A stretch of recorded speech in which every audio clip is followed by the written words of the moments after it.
이 복된 주일에 우리에게 허락하신 하나님의 말씀 함께 보겠습니다. 고린도 전서 4장 1절에서 5절 말씀입니다.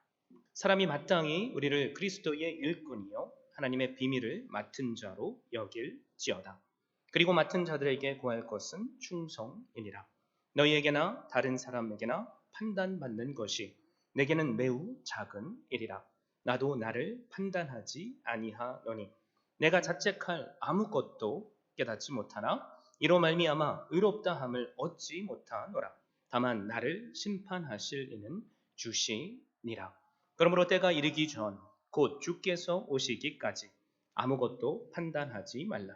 그가 어둠에 감추인 것들을 드러내고 마음의 뜻을 나타내시리니 그때에 각 사람에게 하나님으로부터 칭찬이 있으리라. 아멘. 저는 이 귀한 주일의 헌신 시리즈 세 번째로 주신 말씀을 힘입어서 맡은 자에게 구할 것은 충성이라는 제목으로 말씀을 증거하고자 합니다. 한 성공한 CEO가 수많은 청년들이 모인 자리에서 강연을 이 한 가지 질문으로 시작했습니다. 여러분들도 그 강연 자리에 내가 청년이라고 말하니까 좀 설레시죠? 그때가 언제인지 기억이 잘 안 나시는 분들도 청년의 마음으로 한번 질문을 듣고 답을 생각해 보시면 좋겠습니다. 저에게는 두 사람의 직원이 있습니다. 한 사람은 회사에 아주 큰 유익을 주고 이익을 많이 올릴 수 있는 직원입니다. 또 한 사람은 바보 같고 미련한데 신실한 사람입니다. 이 사람은 내가 무슨 말을 하든지 그 말을 따라 행동하는 사람이죠. 만일 제가 둘 중에 한 사람을 함께 계속해서 일을 해야 하는 사정이 생겼다면 저는 여러분이 생각할 때 누구하고 일을 해야 하겠습니까? 질문이 이해가 되시죠? 이 질문에 여러분이면 뭐라고 대답하시겠습니까? 한번 생각해 보세요. 유능한 사람 아니면 신실한 사람. 강연에 나온 많은 청년들은 다 능력 있는 사람을 곁에 두어야 한다고 대답했습니다. 이해가 되죠? 그런데 놀랍게도 이 CEO는 저는 유능한 사람보다는 신실한 사람을 제 곁에 두겠습니다 라고 대답했습니다. 그러면서 그 이유를 이야기하는 거죠. 사업을 하는 사람이라면 최악의 경우가 도래했을 때 옆에 아무도 없어도 그것을 이겨낼 수 있는 정도의 능력을 가지고 있습니다. 그래서 제게 필요한 사람은 신실한 사람입니다. 신실하게 남이 보지 않는 가운데에서도 게으름을 피우지 않고 일할 수 있는 사람 말이죠. 그런 사람은 아시겠지만 쉽게 얻을 수 없습니다. 저도 비즈니스 하시는 여러 사장님들과 대화를 하다 보면 큰 비즈니스든 작은 비즈니스든 공동적으로 듣는 말이 있습니다. 믿고 무언가를 맡길 만한 사람을 찾기 힘들다는 거죠. 여기 비즈니스 하시는 분들 다 공감하시죠? 저만 그렇게 생각하나요? 일하러 오는 사람이 많아요.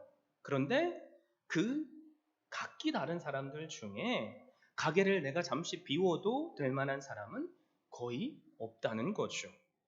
가게 주인인 내가 자리를 비우면 일 안 하고 다른 일을 하고 놀고 있을 게 뻔히 보여서 가게를 비울 수 없다는 말을 들었습니다.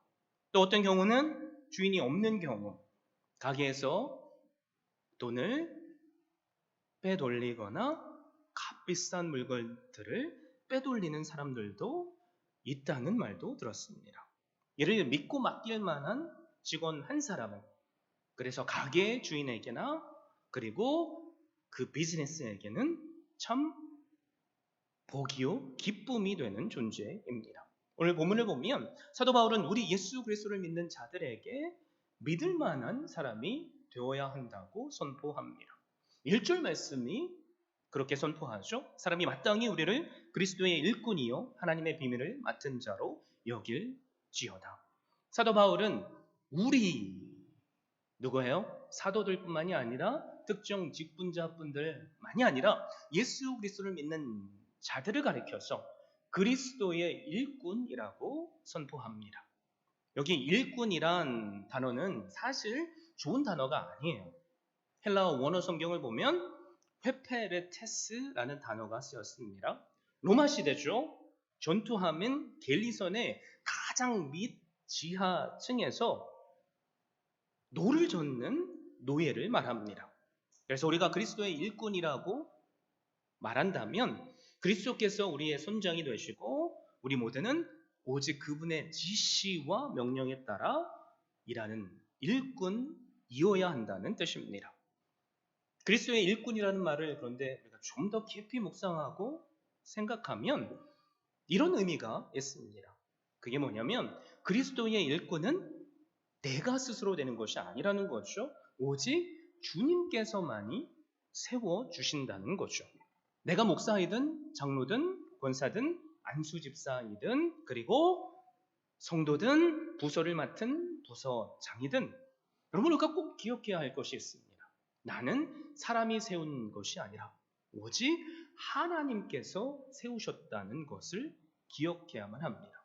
여러분 당연한 거잖아요. 그런데 왜 이 당연한 말씀을 성경에서 그것도 사도 바울이 고린도전서 4장 1절에서 하고 있을까요? 여러분 고린도전서를 읽어보셨죠? 고린도 교회는 참 좋은 교회입니다. 주님을 믿는 수많은 성도들이 있습니다. 그런데 좋은 교회라고 다 좋은 건 아니죠. 사람이 많이 모이면 모일수록 그 곳에는 언제나 갈등과 혼란이 있습니다. 그래서 우리가 함께 살펴보지는 않겠지만 고린도전서 3장을 보면 이 고린도 교회는 나는 베드로파입니다. 나는 바울파입니다. 나는 이 파도 저 파도 쪽 파도 아닌 그리스도파입니다. 라고 주장하며 서로를 비난하고 힐난하는 일들이 생겼습니다. 교회가 고린도 교회라는 이름은 있지만 분열된 거죠. 바울은 그래서 이런 교회를 향하여서 아볼로도 베드로도 바울도 그리스도도 아닌 우리는 다 같은 하나님의 일꾼이어야 한다고 선포합니다. 여러분 그래서 우리의 마음속에는 이런 확신이 있어야 돼요. 교회는 사람의 생각대로 사람의 정으로 관계로 얽힌 조직이 되면 안 됩니다. 예수 그리스도께서 항상 우리의 머리가 되셔야 하죠. 그리고 우리는 그분의 지체로서 파벌로 나눠지는 것이 아니라 다른 생각으로 나눠지는 것이 아니라 그리스도를 위해서 항상 힘쓰는 일꾼들이 되어야 한다는 겁니다. 그래서 우리가 그리스도인이라면 가장 먼저 날마다 붙잡아야 할 것이 있죠. 그게 뭐예요? 내가 누구인가? self identity. 내 정체성을 가져야 하죠. 혹시 우리 가운데 예수 그리스도께서 나를 성도로 세우셨다라는 이 믿음이 없으면 사실 오늘 이 말씀은 우리에게 아무 소용이 없어요. 말도 안 되는 소리가 되고요. 그냥 누군가를 어떻게 해요? 설득시켜서 뭔가를 시키고 이용하려는 말씀처럼 들립니다. 그런데 우리가 예수 그리스도를 믿는 믿음으로 그분의 일꾼이 되었다라는 확신이 있으면 우리는 오늘 말씀을 뭐예요? 아멘으로 받을 수 있습니다. 여러분은 이 말씀을 아멘으로 받고 계십니까? 아멘이시죠? 자 보세요. 예수님께서 나를 어떻게 그분의 일꾼으로 세워주셨죠? 우리는 예수님과 상관없는 자들이었습니다. 우리는 죄인이었고 내가 죄인임을 고백하지 않아도 우리는 다 멸망의 증거인 죽음에 대한 공포를 가지고 살아요. 여러분, 죽음 뒤에 아무것도 없는 세상이 기다리고 있다면 왜 우리가 죽음을 두려워하겠어요? 그런데 우리는 알고 있죠. 우리가 하나님과의 그 깊은 관계를 잃어버렸을지라도 죄의 삭은 사망이요. 사망의 끝은 언제나 지옥의 형벌이 있다는 것을 하나님을 믿거나 믿지 않거나 다 알고 있습니다. 그래서 우리를 향해서 하나님은 놀라운 계획을 세우셨죠. 그 계획의 정점에 계신 분이 예수 그리스도입니다. 죄 없으신 분이 이 땅에 오셨어요. 공의의 하나님께서는 우리의 죄값을 치루어 주심으로 해결해 주셔야 해서 예수 그리스도께서 우리의 죄를 다 짊어지게 하시고 그리고 우리를 대신해서 죽어주시고 부활하심으로 우리를 향한 하나님의 사랑을 확증해 주셨습니다. 이것을 깨달은 자는 은혜 받은 자죠. 은혜 받은 자의 입술에는 맞습니다. 주님은 나의 주인이십니다. 라는 고백이 흘러나올 수밖에 없습니다. 이 시간 우리의 고백이 주님은 나의 주님이십니다. 라는 고백이 나올 수 있기를 바랍니다. 자, 내가 주님의 일꾼이다 라는 셀프 아이덴티티가 있다면 우리는 어떤 일을 해야 합니까? 사람의 일을 하면 안 되죠. 오늘 말씀을 보면 주님의 일을 해야만 합니다. 그 일이 뭐냐면 1절 하반절에 하나님의 비밀을 맡은 자로 여길지어다 라고 선포합니다. 여기서 맡은 자라는 단어는 오이코노모스라는 단어인데요. 집을 관리하는 청지기, 집사라는 뜻이 있습니다. 그래서 하나님께서 나에게 하나님의 일을 맡겨주셨다면 그것이 목사의 일이든 장로의 일이든 권사의 일이든 안수집사의 일이든 성도의 일이든 나에게 맡겨주신 분이 계시다는 것을 알아야만 합니다. 그것을 우리가 잊어버리면 어떻게 되죠? 내가 내 삶의 주인이 되는 거죠. 그러면 우리는 열심히 일해도 하나님과 상관없는 사람이 되는 거죠. 주인의 뜻을 알 수 없으니까 말이죠. 청지기라고 하면 우리 성경에서 창세기 39장에 요셉을 쉽게 떠올릴 수 있죠. 요셉이 한 나라의 장군인 집에 노예로 팔려갔어요. 그리고 그 집에서 작은 일부터 내가 노예일지라도 최선을 다해 충성했습니다. 그 주인이 그것을 보고 은혜를 내려주셔 그 집에 총무로서 세워줍니다. 그리고 그것을 하나님께서 보시고 형통케 하는 복을 주시죠. 형통은 뭡니까? 하나님께서 함께 하시는 것이죠. 그리고 우리는 요셉의 스토리를 잘 알고 있습니다. 억울하게 감옥에 갇혀요. 그럼에도 불구하고 감옥에서도 작은 일이지만 맡겨진 일에 충성합니다. 그리고 결국 하나님은 그 충성을 보시고 달란트의 비유처럼 착하고 충성된 종 요셉에게 더욱더 큰 일을 맡기셔서 애굽이라는 한 나라의 2인자 총리가 되게 해주셨습니다. 여기서 우리가 깨닫게 되는 게 있죠. 작은 일이라도 우리가 그것을 나에게 맡겨주신 하나님께 충성하면 우리가 들었던 달란트 비유의 말씀처럼 더욱더 큰 일을 맡기신다는 거죠. 한 가정에서 총무의 일을 제대로 감당하지 못했다면 총리로서의 요셉은 없었을 겁니다. 자, 우리는 그러면 하나님의 일을 맡은 자죠. 그것을 하나님의 비밀이라고 말합니다. 이 비밀이 뭘까요? 교회 집사로 열심히 섬기는 것, 장로로 직분자로 섬기는 일, 이 일보다는 이 비밀은 예수 그리스도의 복음을 의미합니다. 전에는 감추어져 있었는데 예수 그리스도께서 이 땅에 오심으로 온전히 드러난 거죠. 그래서 우리가 지난주에 함께 살펴봤죠. 먹든지 마시든지 우리는 모든 일을 하나님 앞에서 하나님의 영광을 위해서 해야만 합니다. 많은 분들 가운데 믿지 않는 가운데 주님을 믿는 분들의 입술의 고백을 들어보면 놀라운 공통점이 뭔지 아세요? 나를 예수 그리스도를 믿게 한 모델이 있어요. 근데 그 모델의 입에서 나오는 복음이 아니라 삶을 보고 예수님을 보고 깨닫고 결국에는 믿게 되었다는 거죠. 그들이 허락하신 가정에서, 일터에서 하나님의 영광을 위해서 사니까 주변에 있는 믿지 않는 자들이 그 안에서 역사하시던 예수 그리스도를 보고 예수님을 믿게 된 겁니다. 그래서 예수 그리스도의 일꾼이라 하면 내가 누군지 아이덴티티, 정체성이 중요하고요. 내가 무엇을 위해 살아가는가, 목적이 중요합니다. 내가 어디로 가야 하는지를 알면 우리는 목적지에 도달할 수 있기 때문이죠.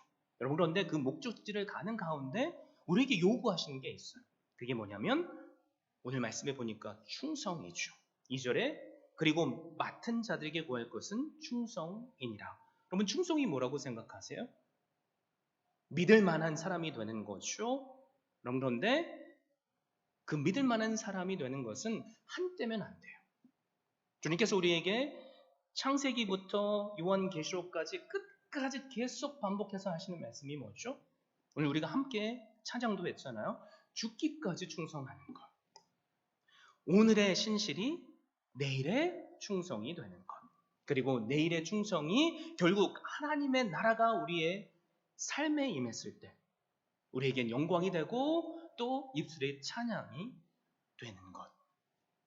그래서 아마 제가 소개한 그 CEO는 유능한 사람보다는 신실한 사람을 선택했을 겁니다. 여러분, 그런데 우리가 충성하는데 그렇다면 뭐가 충성일까요? 오늘 말씀을 통해서 우리가 좀 고민해 봐야 할 것이 있어요. 충성이 뭘까? 오늘 말씀을 통해서 우리가 첫 번째로 깨닫는 충성은 바로 이겁니다. 이해의 수준을 뛰어넘는 것이 충성이다. 요즘 우리가 사는 세상은 포스트 모더니즘 세상이죠. 증명이 되고 내 머리로 이해가 안 되면 그 어떤 것도 하지 않는 세상입니다. 그래서 많은 사람들은 자녀들이든 누구든 이해를 먼저 요구해요. Why do I have to do that? 내가 왜 이것을 해야 하죠?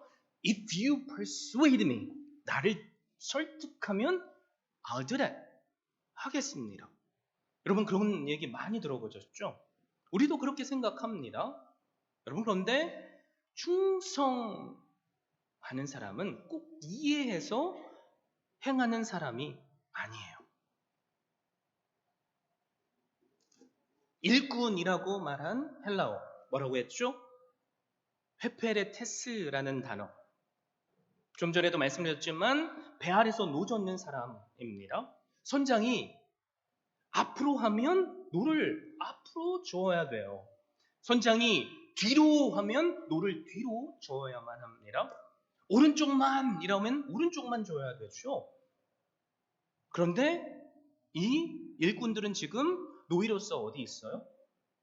배의 가장 낮은 층에서 앞, 뒤, 좌우가 보이지 않는 그 자리에 있습니다. 지금 왜 앞으로 가야 하는지 보이지 않으니 이해가 안 될 수도 있죠. 여러분, 그런데 내 생각대로 선장은 앞으로 하는데 뒤로 젓고 있다면 그 배는 아마 침몰할 것입니다. 그래서 충성은 뭐냐면 때로는 내가 이해되지 않아도 그것을 하는 거예요. 쉬지 말고 기도하라 주님께서 말씀하셨으니 우리는 기도하는 겁니다. 여러분, 그런데 우리가 얼마나 기도를 쉴 때가 많아요. 우리는 다 기도의 한계점이 있죠. 뭔가를 원하는 것이 있으면 딱 하나님, 제가 40일 기도해 볼게요. 그리고 40일간 기도해요. 40일 그 기도하는 가운데 기도 제목이 딱 이루어지면 하나님께 감사를 드리지만 40일을 기도했는데도 기도한 대로 이루어지지 않으면 어떻게 하죠? 포기. 그러면서 더 기도를 안 합니다. 마음속에 이런 마음이 있는 거죠. 어차피 기도해도 뭐 하나님께서 들어주시겠어? 쉬지 말고 기도하라 라는 말이 무슨 의미일까요? 이해가 되지 않아도, 네가 원하는 때에 이루어지지 않아도 너는 기도해야 된다. 아브라함과 사라가 아들을 위해서 얼마나 오랜 기간 동안 기도했습니까? 여러분, 그 기도는 약속에 근거한 기도예요. 내가 네 씨를 통해서 온 세상이 축복받게 해주겠다. 하늘의 별과 바다의 모래처럼 네 자손들이 많아지게 하겠다. 1년을 기다려봤습니다. 기도하지 않았겠습니까? 5년을 기다렸습니다. 기도하지 않았겠습니까? 10년을 기다렸습니다. 기도하지 않았겠습니까? 그런데 하나님의 약속은 더디어 보이는 거죠.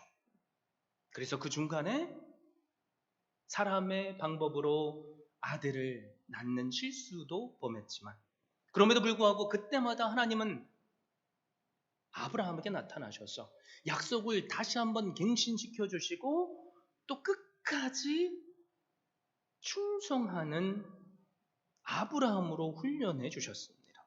그 훈련의 최고 정점에 있는 게 뭐예요? 네가 사랑하는 아들 이삭을 나에게 바치라. 말씀을 읽으면서 아니, the only son, 나에게 하나밖에 없는 내 아들을 30년이 지나서 주셨는데 그 아들을 바치라니요. 이해가 되지 않았을 거예요. 여러분, 그런데 성경을 통해서 우리는 무엇을 보죠? 아브라함은 이해되지 않는 하나님의 말씀을 충성이라는 이름으로 순종했습니다. 히브리서에 보면 그에겐 어떤 믿음이 있냐면 죽은 자도 살리실 것이라는 믿음이 있었기 때문이죠. 주님께서 우리에게 모이기를 힘쓰라고 하시죠. 여러분, 생각해 보세요. 모이지 않을 이유를 생각하면 수천 수만 가지가 돼요. 그러나 모이기를 힘쓰는 곳에 하나님의 영이 함께 하시고 그곳에 축복이 덧입혀집니다. 우리에게 원하시는 순종은 내가 이해한 만큼, 내가 생각하는 만큼이 아니에요. 무엇을 요구하십니까? 앞이 보이지 않아도 나는 그저 노예로 노를 젓고 있는 한 사람일지라도 앞으로 하면 순종하는 충성, 뒤로 하면 순종하는 충성. 그 충성을 하나님은 우리에게 요구하십니다. 우리가 그 자리까지 나아갈 수 있기를 바라요. 우리가 믿는 하나님은 악한 주인이 아니죠. 우리의 유익을 위해서 하나님은 우리에게 언제나 명령하십니다. 그래서 결국엔 이해되지 않아도 하나님은 우리에게 예비하신 것을 주시죠. 아브라함을 보십시오. 예비한 양을 허락하셔서 여호와 이레의 하나님을 아브라함은 찬송하게 되었습니다. 그리고 그 삶은 언제나 뭐예요? 내가 경험한 하나님의 은혜 때문에 더 오늘 충성할 수 있었습니다. 여러분, 그래서 순종은 나로 더 충성된 자로 만들어줍니다. 그 자리까지 우리가 나아갈 수 있기를 바랍니다. 주님께서 우리에게 요구하시는 충성의 두 번째는 뭐냐면 인정의 수준을 뛰어넘는 충성이에요. 충성스러운 사람은 누가 나를 인정해줘서 그 어떤 일을 하는 사람이 아닙니다. 인정해주든 인정해주지 않든 그 일을 행하는 사람이죠. 그래서 오늘 말씀 5절에 보면 우리가 오직 인정받아야 할 분이 한 분 있다고 말씀하죠. 그분이 누구예요? 그때에 각 사람에게 하나님으로부터 칭찬이 있으리라. 하나님께로부터 칭찬을 받아야 한다는 거죠. 그런데 3절에서 5절 말씀까지 보면 사도 바울은 그리스도의 일꾼으로서 나도 내 한 일에 대한 평가를 세 곳에서 받았다라고 이야기를 합니다. 믿는 자에게 세 다른 부분에서 평가가 있다는 거죠. 첫 번째는 뭐예요? 다른 사람들의 평가죠. 3절에 보세요. 너희에게나 다른 사람에게나 판단받는 것이 내게는 매우 작은 일이라. 사도 바울이 누구예요? 신약의 거의 반 이상을 쓴 하나님의 놀라운 사도죠. 존경받아 마땅한 분입니다. 그런데 신기하게요. 이 완벽해 보일 사도 바울도 평가하고 아니요, 비판하는 사람도 있었어요. 고린도후서 10장 10절에 이런 고백을 합니다. 그들의 말이, 고린도 교인들의 말이죠. 그의 편지들은 무게가 있고 힘이 있으나 그가 몸으로 대할 때는 약하고 그 말도 시원하지 않다 하니. 아니, 내가 선교 여행 중에 교회를 개척해서 그 교회를 굳건히 세우고 아볼로 그리고 여러 다른 사역자들이 함께 협력해서 지금 중대형 교회가 됐는데 사도 바울을 향해서 이런저런 평가를 하고 비판을 하는 거죠. 글에는 힘이 있는데 편지는 진짜 좋은데 말에는 힘이 없어. 무슨 말하는지 도대체 알 수가 있어야지. 근데 아볼로는 말이야. 와, 무슨 말을 해도 쏙쏙 들리고 이야, 달변가야. 그래서 나는 아볼로가 더 좋아.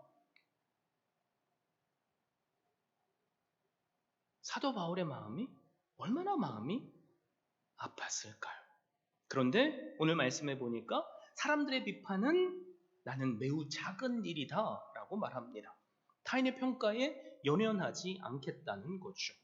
여러분, 사람들의 나를 향한 평가는 항상 달라요. 어떤 사람은 나를 좋은 사람으로 평가하고요. 또 어떤 사람은 나를 나쁜 사람으로 평가합니다. 사람들에게 보여지는 모습이 다르기 때문이겠죠. 그 사람들이 나를 생각하는 그 기준점이 다르기 때문이겠죠. 하나님의 일을 하는데 사도 바울도 이런 평가를 받는다면 우리라고 더 하지 않겠습니까? 저도 평가를 받아요. 이런저런 평가의 말을 들어보면 상심이 될 때가 많습니다. 그럴 때 저는 오늘 이 말씀을 생각하죠. 아, 내가 사람의 말들보다 하나님의 평가를 받는 한 사람이 돼야 하는구나. 그래, 나는 사람이 알아주든 그렇지 않든 그저 묵묵히 허락하신 자리에서 충성해야지. 두 번째로 나를 평가하는 존재가 있다고 하죠. 그게 누구예요? 바로 나 자신입니다. 3절 하반절에서 4절까지 이렇게 고백하잖아요. 나도 나를 판단하지 아니하노니 내가 자책할 아무것도 깨닫지 못하나 이로 말미암아 의롭다함을 얻지 못하노라.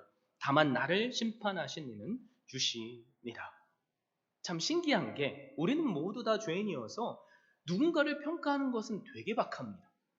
근데 나 자신은 아주 높게 평가하죠. 내 말대로 나를 표현하면 나는 모든 것을 잘하는 존재고요. 나는 실수가 없는 존재예요. 여러분, 그런데 내가 생각하는 나의 모습과 사람들이 생각하는 나의 모습은 다르죠. 그런 거 많이 경험해 보시지 않았습니까? 저는 항상 우리 가족에게 그것을 경험해요. 제가 생각할 때 좋은 남편인 것 같습니다. 여러분들도 동의하실지 모르겠지만 아내의 입술을 통해서 듣는 제 모습은 부족한 게 많죠.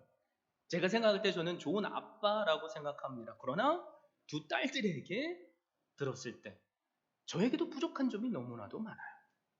사도 바울이 그래서 뭐라고 선포합니까?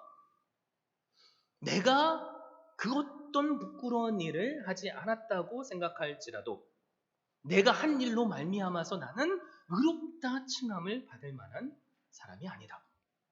나도 심판받아 마땅한 자다. 자기 자신을 너무나도 잘하는 사람이죠. 그러면서 우리가 궁극적으로 평가를 받아야 하는 존재가 계시다고 하죠. 누구예요? 바로 하나님이십니다. 그래서 4절 다만 나를 심판하실 이는 주시니라 라고 선포하죠. 여러분, 주님께서는 우리를 완벽하게 평가하시죠. 사도 바울이 뭐라고 고백해요? 그가 어둠에 감추인 것들을 드러내고 마음의 뜻을 나타내시리니. 우리 사람은 나도 모르게 내가 감추고 싶은 어둠의 부분들이 있어요. 화장으로든 내 좋은 말로든 행동으로든 그것을 우리는 가릴 수 있죠. 누군가에게는 한없이 좋은 사람으로 우리는 연기할 수 있습니다. 그런데 오늘 본문에는 뭐라고 말씀하죠? 하나님은 우리의 마음의 뜻을 아신다고 말씀합니다. 하나님 앞에서 연기는 안 통한다는 거죠. 그래서 우리가 궁극적으로 칭찬받아야 할 분이 누구시죠? 하나님이시라는 거죠. 여러분, 우리도 사람의 동기로 목사가 될 수 있어요. 사람의 동기로 직분자가 될 수 있고 사람의 동기로 그 어떤 일을 열심히 할 수 있습니다. 오늘 자신을 한번 돌아보십시오. 나는 내가 하는 모든 일이 하나님의 영광을 위해서 하고 있는가? 그러면서 5절에 사도 바울은 이렇게 선포하죠. 그러므로 때가 이르기 전 곧 주께서 오시기까지 아무것도 판단하지 말라. 여러분, 평가의 때가 있어요. 아무것도 평가하지 말라라는 말은 아무 사람도 평가하지 말라는 말이 됩니다. 사람을 평가하시는 분은 하나님이시고요. 내가 아무리 그 사람이 잘했든 못했든 말한다고 해서 내 말이 그 사람을 변화시키지 않아요. 이것을 잘했네 못했네 말하면 결국에는 어떻게 되죠? 우리 많이 경험했잖아요. 관계가 깨집니다. 그래서 판단은 하나님께 맡게 되는 거예요. 그리고 나는 뭐예요? 오늘 충성하는 거죠. 오늘 우리로 깨닫게 하시는 충성의 모습은 뭡니까? 이해되지 않아도 말씀대로 순종하는 것. 여러분, 그런데 내가 말씀대로 순종하려고 하면 교회가 잘 돼야 되는데 참 신기한 게 교회에는 일꾼들만 있는 것이 아니라 또 다른 꾼들이 두 종류가 더 있어요. 일꾼이 있습니다. 그리고 두 번째 꾼은 어떤 꾼이냐면 구경꾼이에요. 구경꾼들의 특징이 뭔지 아세요? 보면서 평가하는 거죠. 오늘 찬양 5점. 오늘 준비를 잘 못했나 보네. 오늘 음식을 딱 했는데 B. 그러면서 특징이 뭐예요? 나는 그것을 안 하려고 하죠. 나는 못해. 이게 구경꾼들의 특징입니다. 그리고 마지막 세 번째 꾼이 뭐예요? 구경꾼보다 더한 분들이죠. 방해꾼이에요. 이걸 하려면 못하게 합니다. 무슨 말 하면서요? 왜 너만 그렇게 열심을 내서 튀려고 그래? 그냥 묻어가. 누군가가 무엇을 한다면 축복해주고 더 잘할 수 있게 밀어줘야 되는데 저 사람이 열심히 하면 나도 동달아서 열심히 해야 될 것 같은 마음이 드니까 저 사람도 못하게 만드는 방해꾼. 여러분, 내 자신을 한번 보세요. 나는 어떤 꾼입니까?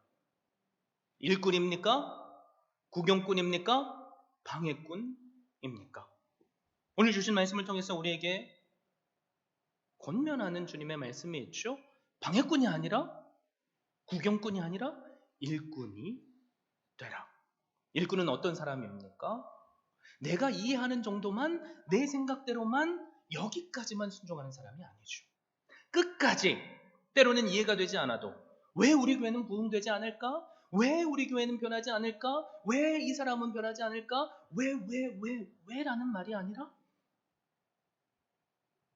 우리 교회 안에 예수 그리스도께서 주인으로 계신다면 그분께서 책임주실 줄 믿는 믿음으로 끝까지 충성하는 겁니다. 내 가정 안에 하나님의 약속된 말씀이 있으니 비록 내 삶이 오늘 궁핍할지라도 허락하신 일터의 자리에서 누가 보든 안 보든 최선을 다하는 겁니다. 그러면 하나님께서 우리에게 놀라운 복을 주시죠. 여러분, 그래서 충성은 언제 해야 돼요? 하나님, 제가 이것만 하고 저것만 하고 좀 여건이 되면 할게요. 하나님 조금 더 뭔가를 아름답게 만들어서 준비가 되면 할게요. 하나님께서 우리에게 원하시는 충성은 그런 충성이 아니에요.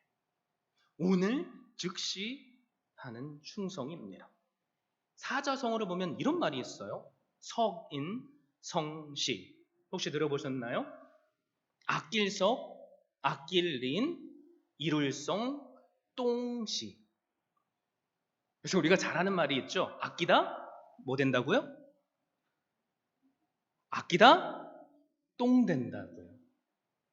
이런 말이 진짜 있더라고요. 그래서 죽은 사람들을 정리해주는 유품 정리사들을 보면 이런 말을 해요. 놀랍게도 아주 많은 사람들이 가장 좋은 것들은 써보지도 못한 채 죽는다고 합니다. 그래서 죽기 전까지 안 좋은 것만 쓰다가 안 좋은 것만 먹다가 마지막에는 써보지도 못하고 똥돼서 그 인생을 허망하게 마무리한다는 거죠. 물건이나 음식만 그런 게 아니죠. 우리의 충성도 마찬가지예요. 여러분, 하나님께서 원하시는 충성은 최고의 충성이 아니에요. 내가 최고의 것으로 만들어서 하나님께 드려야지만 하나님께서 땡큐 하고 받지 않으십니다. 내가 할 수 있는 작은 것부터 충성하십시오. 그러면 그 충성을 기뻐 받으시고 나로 더 큰 것을 맡기실 겁니다. 작은 일에 충성하십시오. 그러면 큰 비즈니스를 맡겨주실 줄 믿습니다. 작은 직분에 충성하십시오. 그러면 하나님께서 놀라운 더 큰 일로 함께 해주실 줄 믿습니다. 그래서 잠언 28장 20절을 보면 충성된 자는 복이 많대요. 그리고 오늘 말씀도 충성된 자에게 하나님으로부터 칭찬이 있을 것이다 라고 말씀합니다. 그래서 우리가 함께 이 시간 다짐했으면 좋겠어요. 사실 저는 내일이 어떻게 될지 모릅니다. 우리 교회가 어떻게 될지 저는 몰라요. 그래도 한 가지 확신하는 것은 하나님께서 우리 교회와 함께 하십니다. 하나님께서 교회된 여러분과 함께 하십니다. 하나님께서 여러분의 가정과 함께 하십니다. 하나님께서 여러분의 자녀와 함께 하십니다. 그러므로 이해되는 것만이 아닌 이해를 초월한 순종을 하십시오. 그래서 우리로 날마다 칭찬받게 하시며 이것조차도 하나님께서 나에게 베푸신 복입니다 라고 고백하게 하시는